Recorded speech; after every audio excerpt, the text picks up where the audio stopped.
Panginoon, tulungan mo po kami. Ako po si Father Fiel Pareha at ito po ang ating segment, ang Daily Devotion, na kung saan tayo po ay magdarasal, magbabasa at magninilay kasama ng salita ng Diyos sa buong taon. Manalangin tayo. Sa ngalan ng Ama, ng Anak at ng Espiritu Santo. Amen.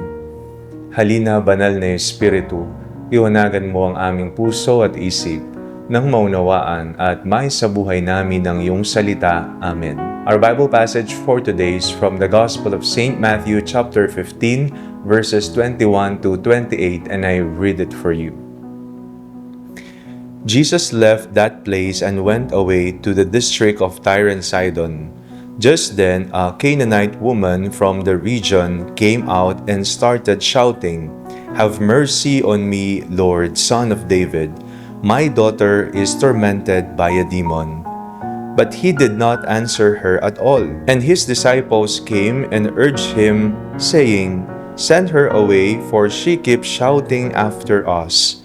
He answered, "I was sent only to the lost sheep of the house of Israel." But she came and knelt before him, saying, "Lord, help me." He answered, "It is not fair to take the children's food and throw it to the dogs."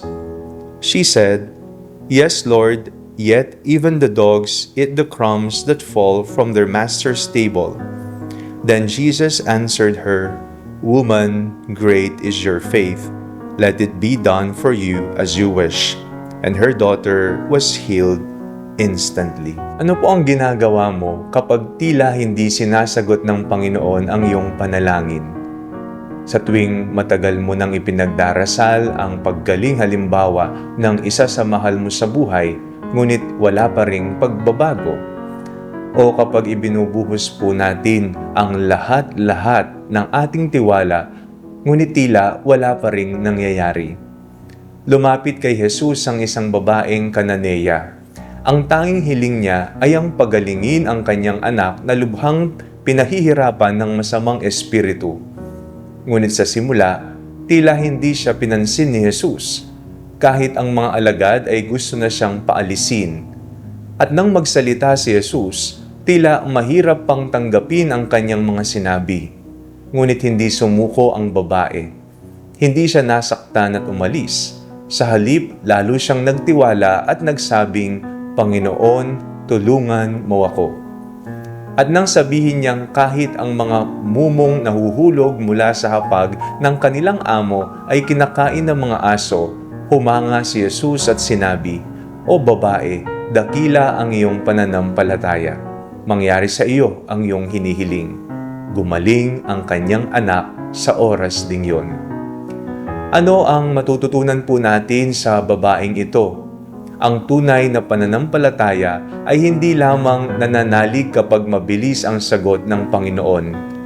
Ang tunay na pananampalataya ay patuloy na nagtitiwala kahit tila tahimik ang Diyos. Hindi siya tumitingin sa mga hadlang. Nakatingin siya kay Jesus. Hindi niya hinayaang manaig ang kanyang pagkadismaya. Mas pinili niyang kumapit sa awa ng Panginoon. Marahil may mga panalangin din tayong matagal nang hinihintay. Baka iniisip natin na nakakalimutan na tayo ng Diyos.